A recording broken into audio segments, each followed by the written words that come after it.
mga Kamars family! Thank you so much for dropping by. Today is May 24, 2024. So, kasalukuyan nandito kami ngayon sa tax office kasi may asikasuhin kami. So, kaya pala ako nagpa-vlog ngayon kasi may nag-comment nga pala sa akin sa isang vlog na related din nga pala sa tax office. Si Miss Jap, MJ Mix 05. I'm sorry, I'm not sure kung Miss or Mr. So, ayan. Thank you so much sa panonood and for your comment. Ang sabi niya po ay, may I ask, sa Hello Work po ba kayo pumunta para kumuha ng business permit? Pwede rin po ba kaya doon kumuha for facial spa business?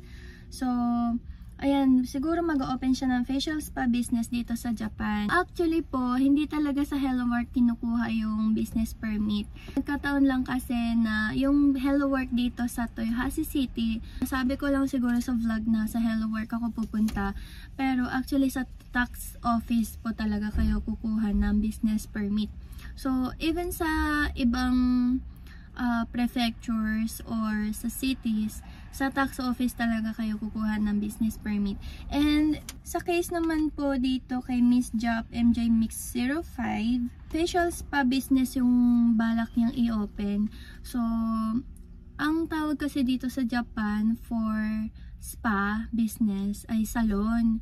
So, kapag salon business, ni-research ko lang ito kung kailangan pa ba ng mga licenses or permits. Ang spa business or salon business pala dito ay hindi na pala kailangan pa kumuha ng mga iba pang permits.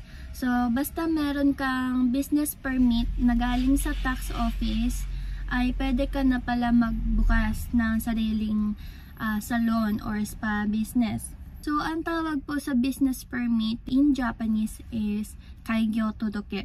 So, yun yung kukunin nyo sa tax office. Pwede naman kayo humingi ng assistance sa tax office. Sabihin nyo na lang kaigyo todoke wo shutoku shitai desu or kaigyo todoke wo shinsei shitai desu. So, sa mga nais po mag-open ng business dito sa Japan, ay pumunta lang kayo sa tax office and kumuha lang kayo ng kaigyo todoke. And mga ibang business ay maaaring kailangan nyo pang kumuha ng bukod na permits galing sa mga organizations or sa City Hall. Research nyo na lang po yun, or kung hindi nyo naman po alam, pwede rin po kayo mag-comment sa aking vlog. So, yun lang po for today's vlog, and thank you so much for watching, and God bless you all! And I promise that I will stand by you forever. I can't get you out of my mind.